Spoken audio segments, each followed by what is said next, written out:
webinar. Well, my name is Jim Rice. I'm the Managing Director for Governance and Leadership within the Integrated Health Strategies Organization, a division of Arthur D. Gallagher. We're going to be focused together with three panelists looking at the interesting and important and challenging arena of enhanced collaboration between board members and physicians in an era of population health management, accountable care, and of course the challenges and the opportunities that can be embedded within value-based payments. As some know that have registered before, this is a relaxed opportunity where we have three experienced panelists that will be looking at the challenge that is identified, looking at both obstacles, and most of our time, however, will be spent on some practical ways to enhance and strengthen a sense of trust and collaboration and coordination between decision-making by boards and physician leaders. We understand, of course, that the relationship with the chief executive is an essential part of that equation as well. I would like to introduce you to our three panelists today. Starting on the right side of your screen, we have Dr. John Combs. I'll then introduce Dr. Bill Jesse, and finally Ken Ackerman.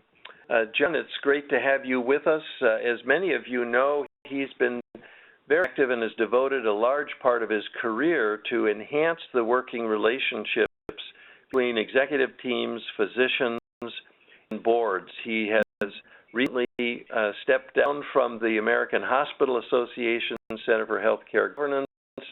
He's been actively, simultaneously involved in physician leadership initiatives.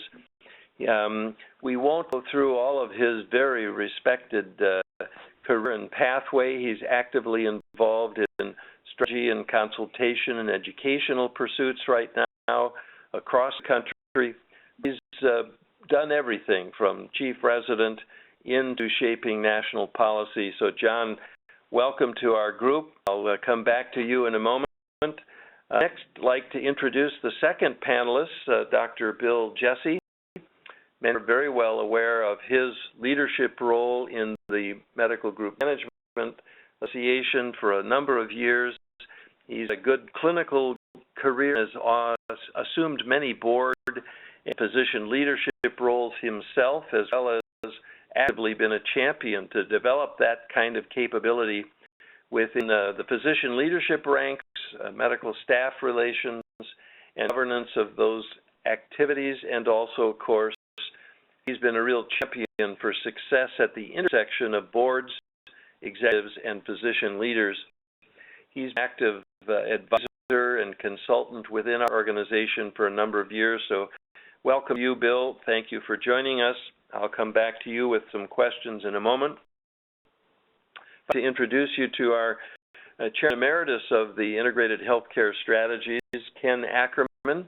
He's well known across the industry for decades of interest and passionate champion role for improving the performance of health systems and hospitals and medical groups. He's been an active board member. He's been chief executive at Geisinger, and we're just delighted, Ken, that you would take time with us to engage in this conversation about the relationships between physicians and boards.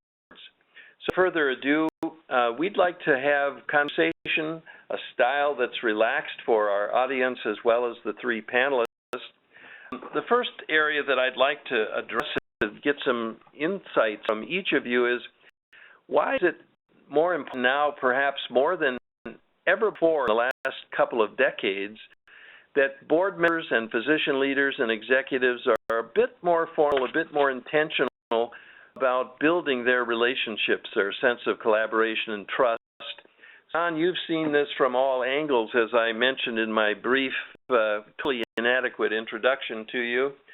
What do you see as some of the factors that, in your mind, indicate the importance of getting it right on this collaboration between boards and physicians? I'd first like to get some of your comments, and then we'll go to Bill and then to Ken. Well, thank you very much, Jim. As pointed out in your introduction, we are entering into a value-based world, one where reimbursements are more likely to be fixed. We have some states already experimenting with global payments for health care. When you have fixed dollar amounts that are being allocated toward health care, the efficient use of clinical resources becomes very, very important. And the only people that actually can help manage those resources are the clinicians, particularly physicians, who have the power of ordering tests, have a power of ordering diagnostics, have the power of ordering drugs. When you have a fixed payment system, anytime you use any of those clinical resources, it counts against that payment. To be successful, we have to have an environment of medical appropriateness, the most effective test or procedure that will get the optimal result and advanced good patient outcomes. Clinicians are in the driver's seat as far as that's concerned.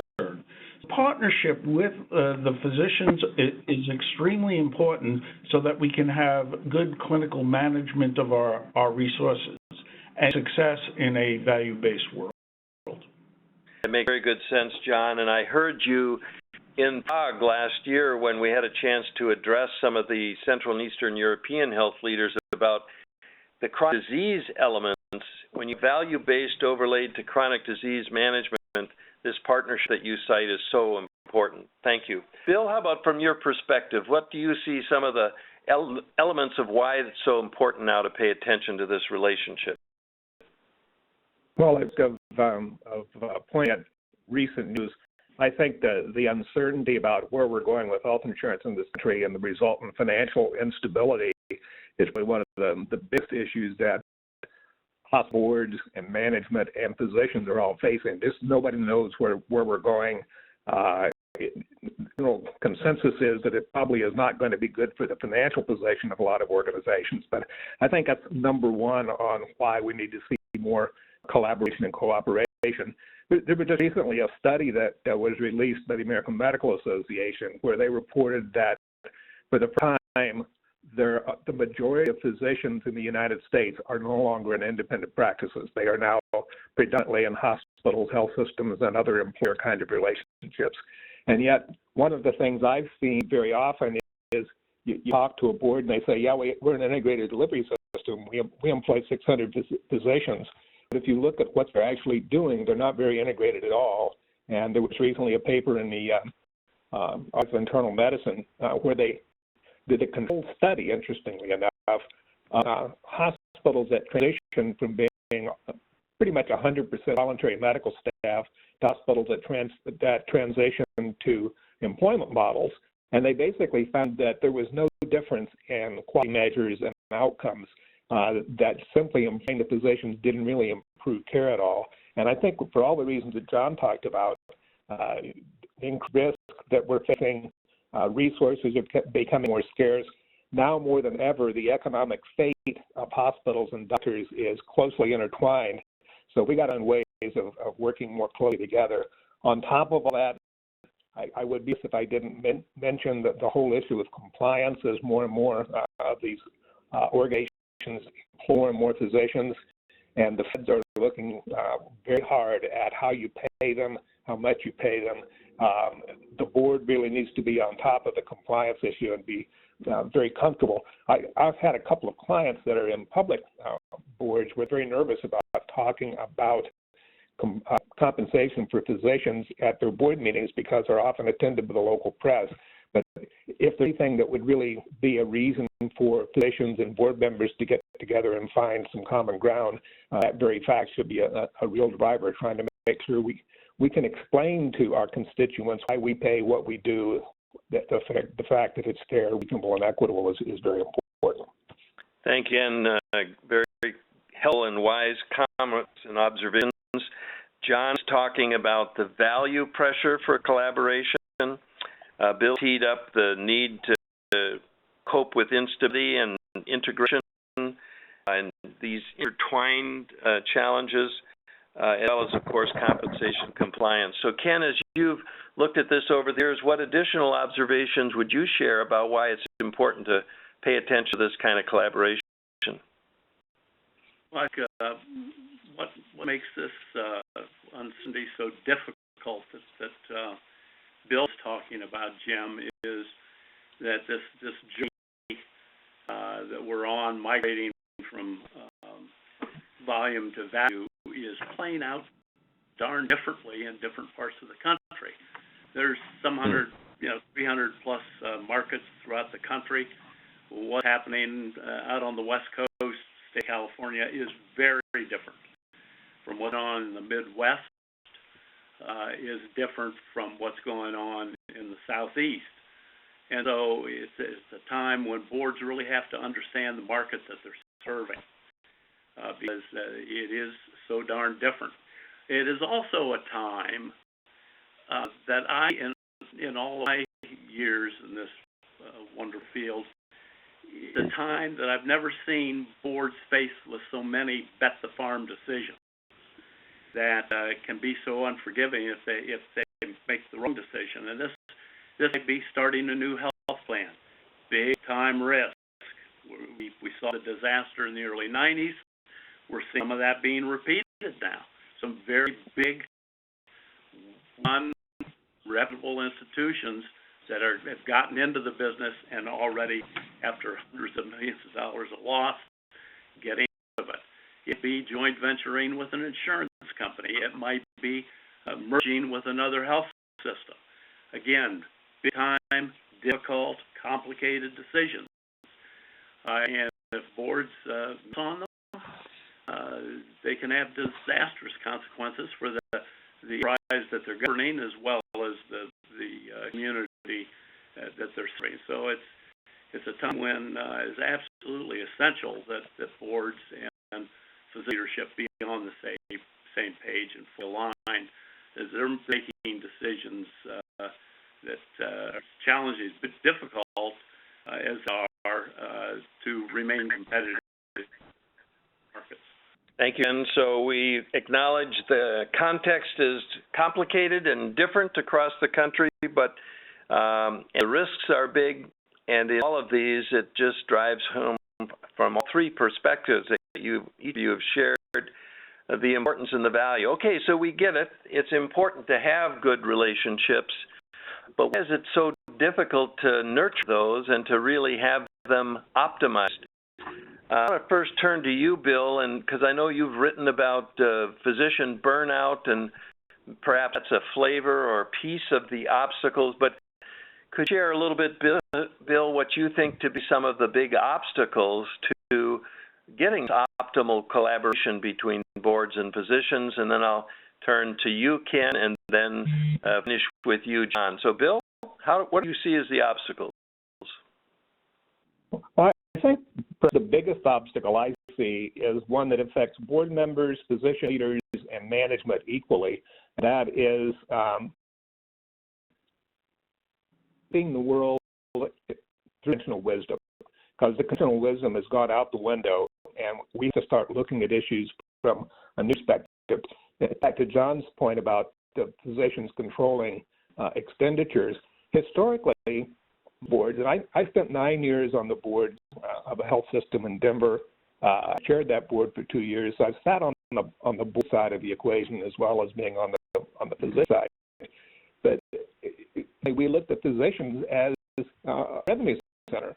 They generated the admissions. They generated the ancillary services. They were why we wanted to have good relations with our physicians. They generated revenue for us.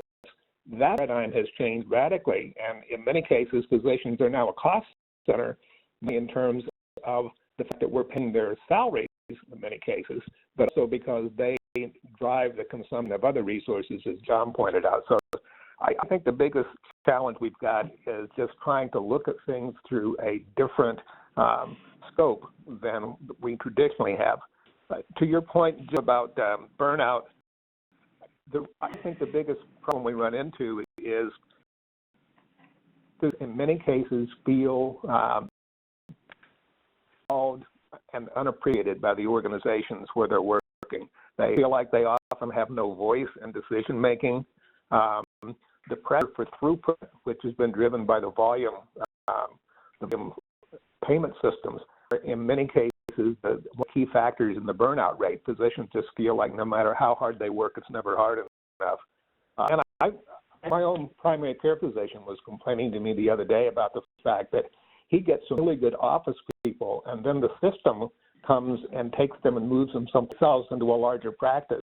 And he's about going back into private practice because he doesn't feel like the organization really appreciates him and his practice. That's a microcosm, but I would urge every executive on this call to do a little bit more management by walking around. A lot of stuff's been done lately about board members going out and learning more about their organizations. I think a lot of execs spend too much time in the office and not enough time really seeing what's going on in their organizations.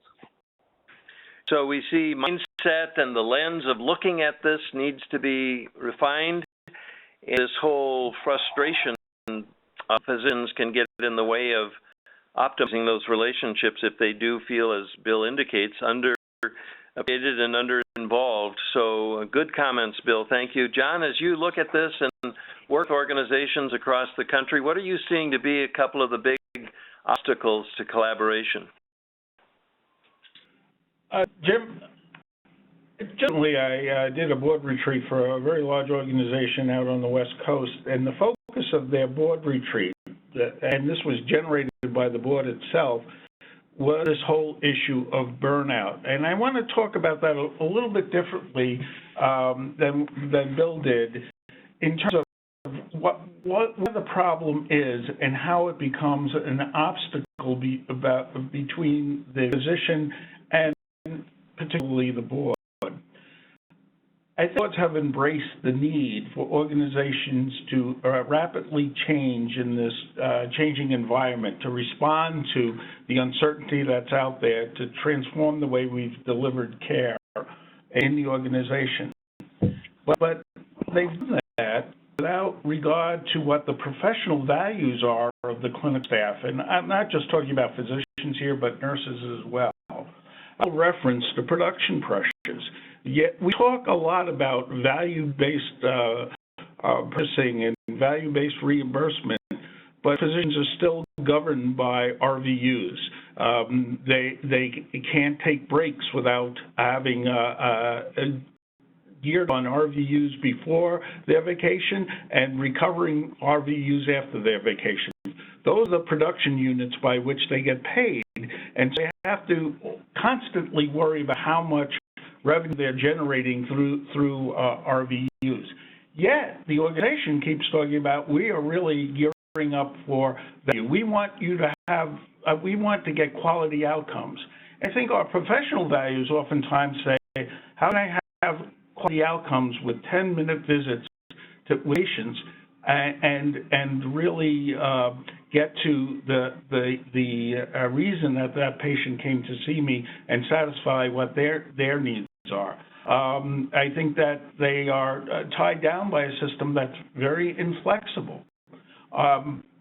Without understanding of what drives a physician, I think the idea that performance for a lot of physicians is insulting. You have to pay me in order that I take good care of my patients. So I think what you're hearing from board members and administrators of organizations and what the professional values that drive physicians are two different languages.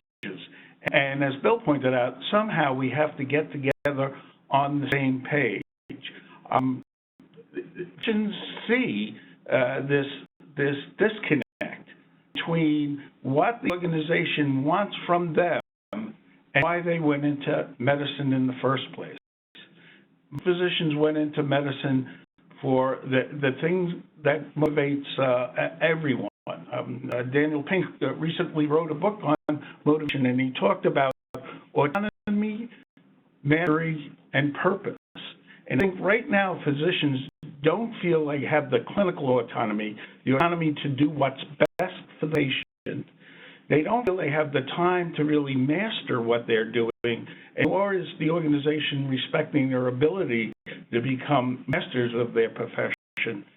And they really see with this production pressure, the redesign of the system that doesn't meet the needs of patients or themselves. Look at the electronic record, which oftentimes becomes a barrier between the patient and physician interaction, even by how it's positioned in an examining room where the physician's back is to the patient. They lose the purpose of what they're doing. So I think for boards have to begin to understand what are those professional values for physicians, and how do we design a clinical environment that allows them to thrive. John. So we'll give Ken a chance to pile on this. It looks like almost insurmountable obstacles here. Bill is talking about we need a different lens to cope and work our way through this journey of uncertainty and underappreciation. And John very appropriately says we need to get back to some of the basics of personal values and pride and purpose in the face of production pressure. So could you look at, let's add a couple more pressure obstacles that you see, and then I invite you all to see if we can't weave our way through this morass and come up with some practical things that can improve the situation. But first, Ken, how do you see obstacles? I think that standing is a huge obstacle. I think that the board needs to understand that the world that the practicing physician lives in is very different from anything that the non-physician board member really understands or knows. They have to take the time to understand that world and to understand the perspective of the practicing physician. As John and Bill Jesse know so well, physicians don't spend 4 years in medical school and another 3, 4, 5 years in residency and fellowship training programs to learn about governance. And physician leaders served on boards, if they have served on a number of other boards, they're on a learning curve, and it takes time. I think that hospitals and health systems need to make the investment in preparing the best physician leaders they can. They absolutely need it in this environment. Physicians have all the flexes to be really good leaders. They're smart. They'll learn quickly, but through leadership academies and through good mentoring, you'll have a better prepared physician to serve your organization and to serve the governance of the organization. And that in itself will help build trust. Thank you, Ken. We'll come back and build on that in a moment, but Ken has added in the time pressures, the lack of experience and some preparation to be in leadership roles or governance. Some of those add to the pressures and the challenge and the obstacles for collaboration. Next block of time that we have, and by the way, I would encourage participants to continue sharing questions for our panelists. We'll get to those in a moment. Let's look at the positive things that you each have seen to be important ways of building rapport and collaboration, and in fact, earning back some of the trust that perhaps has eroded in these working relationships. Ken has already started to suggest part of that journey is to improve understanding by the board of what the life of the physician is like, to offer some support to move them into leadership roles. I have a question for each of you. I've recently been tracking a program called Immersion, where they identify a 2, 3, 4 hour block where board members are given an opportunity to follow a physician around or to participate in a surgical activity and to really feel more directly the life and the challenges facing physicians that are engaged with them.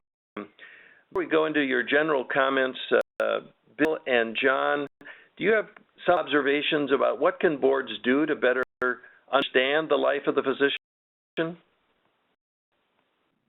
Well, I absolutely was thrilled to see that from you, Jim, about the immersion programs. 9 years on the board for 3 hospital systems. And all of our board meetings were at the corporate office. They were never in the hospitals.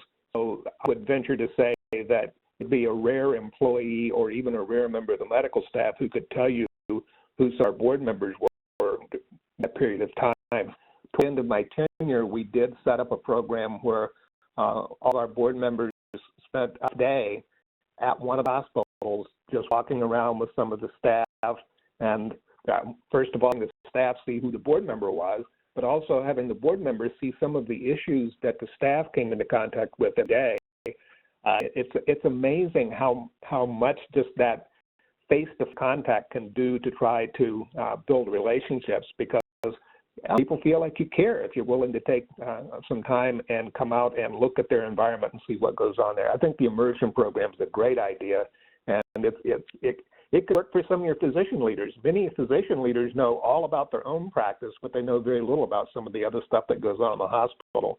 There was a good paper that just came out recently saying that emergency medicine physicians are quite ignorant of what the services they provide cost. And in this era of price transparency, that's important to highlight and to try to address. Some practical knowledge, whether it comes through reports or interaction, but particularly face-to-face is beneficial for the board, but you also suggest it's beneficial for the physicians. Thank you for that, Bill. Absolutely. John, from your perspective, what would you add in terms of how to improve understanding by board members of the needs and the challenges of physicians? I think these immersion programs, and they've been identified that way over the last several years, but prior to that, good boards, as part of their orientation, would include a shadowing piece where you would actually go out into the clinical settings, spend several hours there with a nurse or with a physician. And I think that allows you to see a couple of things, not only the pressures that physicians and other clinicians live under within the environment, but it also gets you to understand the culture of the organization and how they deal with either stressful situations, how they communicate to one another, where the lapses could be in terms of a high-quality care. And I think that is the first step to getting the board member on the same page as the clinicians of the organization. Get them to share in the experience of trying to deliver care in a complex system under time pressure with patients who are acutely ill. There's nothing more enlightening than that for a board member. I think the other piece of it is to invite clinicians into the boardroom to tell patient stories, to begin their board meeting with a story or their own experience. I serve on a board now where the board actually turned over a board-level quality committee to the physicians and allow the physicians to run the committee just like an M&M conference. They pull cases that were difficult and challenging and present it and critique one another, try to learn from those, and then introduce the improvement. For the board members, it's very eye-opening to see how engaged the physicians are and how concerned they are with high quality of care. Recently, we had an obstetrician talk about the use of simulation training for rare and unexpected conditions. And her explanation about a case of perineum cesarean section, where she took it upon herself to review the literature on it, to develop a simulation program to practice in case they had a case of a very rare case of perineum cesarean section, and she had a case where outcomes for both the baby and the mother were outstanding in a situation that has a very, very high mortality rate. It enlightened the board to see how engaged the physicians were, given the opportunity and the resources to participate in quality and clinical improvement. And I think that begins to break down the barriers between the board and clinicians and gets them on the same page and gets them to the core purpose of the organization, which is to deliver high-quality, patient-centered care. Thank you. Well, the last few minutes we have together, and then we'll take some questions from the field. A big part of this, we've seen all of it on this webinar, that it's a question of trust. How do we build interaction that leads to understanding and trust? So I'd like to get a couple of ideas from each of you of what you've seen to be helpful to build rapport and build trust between the board and the physicians. First, I'd like you to share actions that you think the board needs to take for them to earn trust of physicians, and I'm going to flip it and see what do you think physicians could do and executives could do to make sure that the opportunity for trust is optimized. So, Ken, I'm going to first turn to you. As you look at board behaviors, what do you think boards could do to improve the sense of trust that physicians have with those board members? We've talked a little bit about this throughout the past 5 minutes. I think that the boards that will flip agenda and spend the first 15 to 30 minutes on patient care experiences is a powerful message. I think boards need to be laser focused on the basics of good patient care. They need to be certain that their physicians are supported by competent nursing staff and competent technical people and state-of-the-art equipment and patient care systems that ensure good patient outcomes. All these kinds of actions, I think, send a really strong message about what the physician values. John touched on that. Why physicians go to medical school and spend years of training. That's really what's important to them. And it also enforces the message to the entire medical staff that the board does, in fact, understand what good patient care is all about. They understand and they care enough to provide resources and support to make it happen, or at the very least remove obstacles for it to flourish. Bill, from your perspective, what are some additional ideas and actions you think boards could take to earn the trust and rapport of the physician colleagues? There's an axiomatic saying about trust is that it takes a long time to build and can be destroyed very quickly. I think it's absolutely true. People have long memories about things that they consider to be betrayals of their trust, and it's a long time to rebuild that. So trying to ensure that you're candid, open, and honest, and if you make a mistake, which all of us will do at some point, that you own up to it and admit it rather than trying to sweep it under the rug or pretend it didn't happen. I think that's a very important part of that, of building the trust. In my experience, Jim, over several decades, I have 3 key rules for building trust. Number 1 is communicate. Number 2 is communicate. And number 3 is communicate. Often patients feel like nobody tells them what's going on until all the decisions have been made. And so good two-way communication between physicians and board members about strategic direction and a variety of other initiatives, I think, is absolutely essential. Most hospitals and health systems have some very experienced professionals in their communications and marketing departments. I've tapped into those folks and have them help create a variety of communication vehicles for two-way communication, and not just communicating to the physicians, but making sure that there's a vehicle for them to communicate back to the board and to the management team.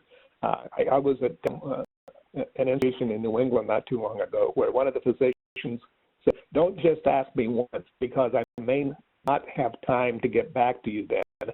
Ask me several times and I will do a better job of responding." And I think it's important that we realize that the physicians are so busy on the treadmill that they may not respond the first time you ask them their opinion, but if you keep at it, they probably will tell you what it is. And lest we go too far as trying to push the board's relationship, I think it's important to also acknowledge that we got our own problems within the House of Medicine, and that a lot of specialty rivalries get in the way of good patient care. Hospitalists feeling like they are in control of the inpatient episode, and the primary care physicians feeling like the hospitalists don't keep them informed about what's going on, even at the time of discharge. Rivalries between the emergency medicine guys and the patient hospitalist team. There are all sorts of issues that emerge in the organizations where we have just as much difficulty building trust within the physician team as we do between the board and physicians. So we got a lot of work to do on the trust front, but it's a long time to build that trust. But I think it's absolutely essential to have that if we're going to be serious about moving forward together. So we need to be more intentional about building trust, and we haven't even talked yet about the interface with the executive team and the C-suite team. We'll come back to that. But I heard embedded in your remarks also, Bill, this idea of listening to physicians too. Don't just talk to them or talk at them, but talk with them and listen. Sometimes easy to talk about, difficult to do. John, from your vantage point, what are some actions that you think could take to build rapport and trust with their physician colleagues? The fun is, I think, to get physicians in early. Physicians feel oftentimes, particularly in strategic planning, that they're put in at the end to make some comments to sort of help fine-tune the plan, but they never really get involved in the planning process to understand what the needs of the organization are in relationship to the needs of the patient and the community. Physicians can provide a great perspective on that, and by bringing them in early, they become much more invested into the future of the organization. So boards, they're going about their duty to provide a strategy to the organization, to provide strategic input, need to invite physicians in to get their perspective, to get their understanding, to get their ideas, as Bill said, to listen to them and include them in the process. Second thing that they need to do, and this goes for physicians too, who are pretty well known for not doing it, the second thing the boards need to do is actually walk the talk. Be consistent. When they say patient care is the highest value and the highest value for the organization, and then do something that undermines patient care, like cutting critical staffing. I know at times there has to be staff reductions, but cutting critical staffing or critical programs that are needed by the community, medical physicians read that as being very inconsistent with the talk that they're giving to the community. And that breeds a lot of skepticism and disengagement. On the other hand, physicians have that problem too. Oftentimes, physicians commit to something and then not carry through on it.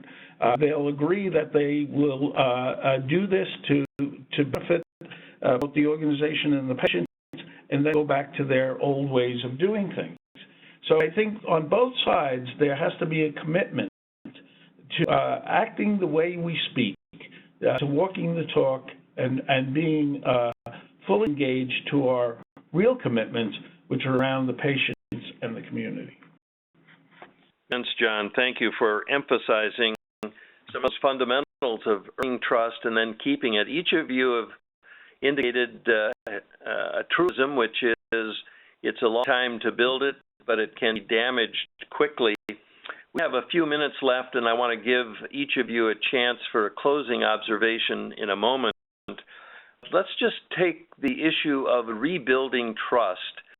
If trust has been lost for some of the reasons or because of the pressures that pull boards, physicians apart, let's start with you, John, and then we'll go to Bill and then to Ken. Are one or two things that would be practical to rebuild trust? I think along the lines of the burnout issue, I think if the board would commit resources redesigning the way care is rendered in the organization to support the physicians in their clinical encounters would go a long way to building trust. And what I mean by that is there are studies out there today that show physicians in clinics who are supported by two medical assistants, one that actually helps do some of the documentation, interacts with the record, frees the physician up for the personal contact with the patient, actually free enough physician time to generate enough revenue to support this extra medical assistant in the practice. That takes a leap of faith by management and the support of the board to invest in those practices to make them more efficient by putting money in up front and then having it pay off in better efficiency in terms of seeing patients and increased capacity in the physician schedule to see more patients, but much more in a way that fulfills their needs. So taking a very practical step, take some risk to make the physician's life better, their work life better, and to reconnect them to the purpose of their work. I think it would go a long way to building trust with the physician community. So from your perspective, what are one or two things that might help rekindle or re-earn trust once there's been a hiccup and it's lost or it's been eroded?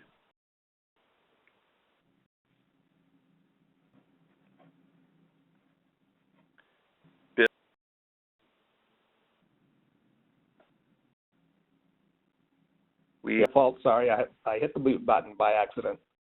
As I said earlier, one of the keys in building and in reading trust after you've had a failure is to be honest about it, to say, we screwed up, I really feel badly about this, I apologize, we're going to take steps to make sure this doesn't happen again. That simple act of contrition goes a long way towards enabling you to rebuild some of the trust. I think that the points that Ken and John both made about the work are really important. Organizations that have redesigned their work, I find that to be one of the most positive things they can do. I'm going to go into it here because we don't have time, but Virginia was building a new cancer center and threw the plans out because they realized that they had not asked any of their patients what they thought about the way that the place was being designed. So they really brought patients in and made it a more patient-centered design. And the clinicians found that to be much more satisfying because the patients found it to be much more satisfying. We don't do that enough. We tend to go to the so-called experts without really involving the people who are going to be the patients and the people who will be working there. So I think the work redesign, as John emphasized, very valuable. Ken, I think it was you that said walk the talk. It's a thing to say we really believe in patient-centered care. It's another thing to actually put your money where your mouth is and redesign work, take some risks, do things differently in order to enhance patient care and enhance the professional satisfaction of the caregivers. Thank you very much, Bill. Give you a chance to motivation about an action to rebuild trust or rekindle trust, and then start moving into the final remarks part of our webinar. But can you react to back trust?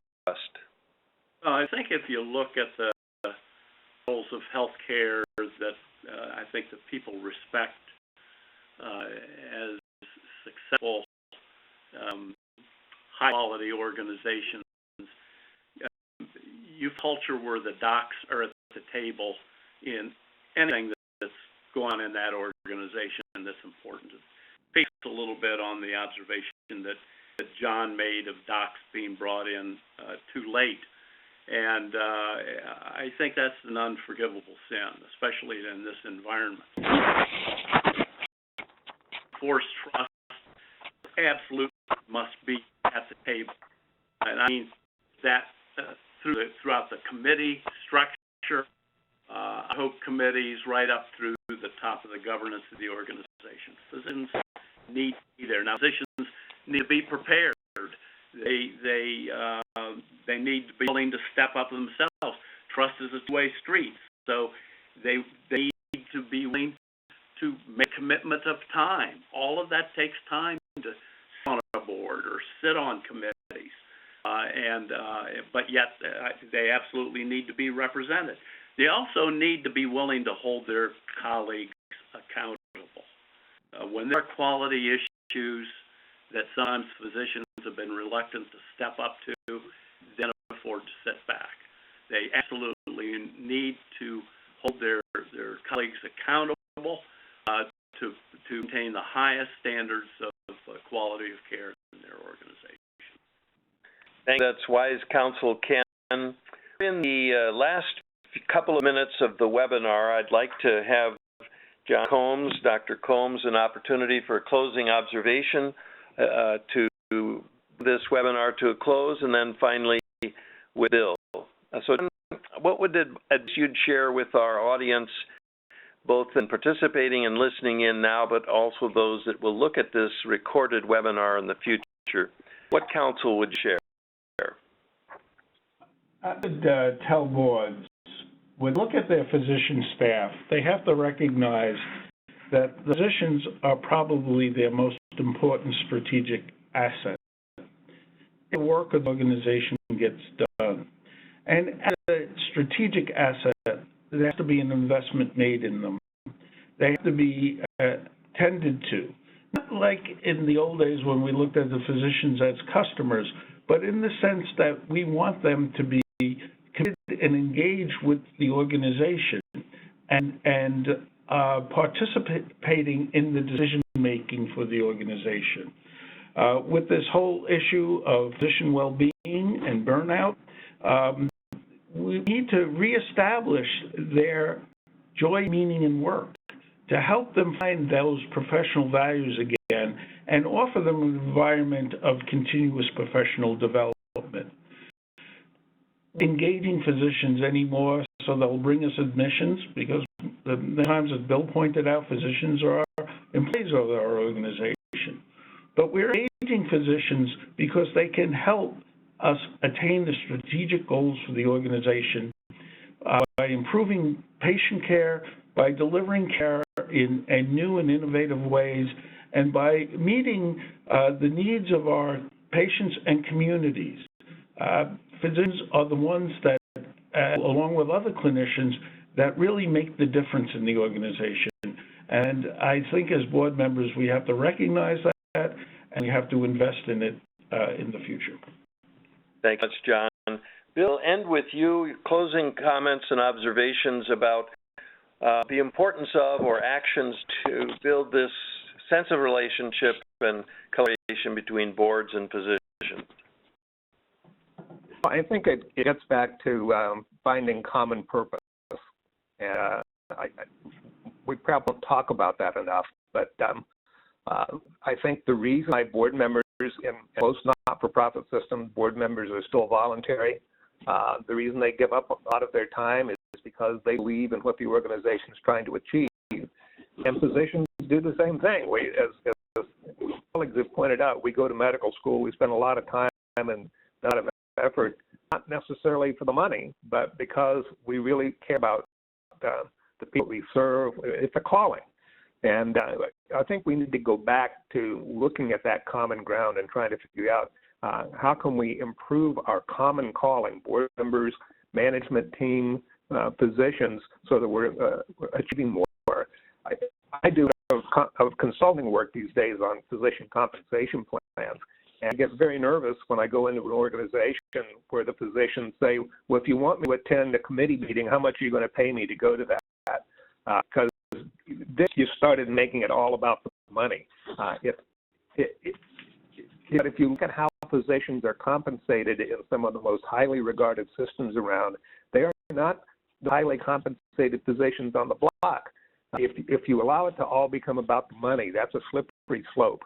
And what you're really about is, I practice in this organization because this is an extremely satisfying practice my profession. They care about my patients. They want to help me do the best I can for my patients. If you can build that kind of relationship between the institution and the physician to practice in it, that's a win opportunity, and you're going to hear docs. They're not burn out.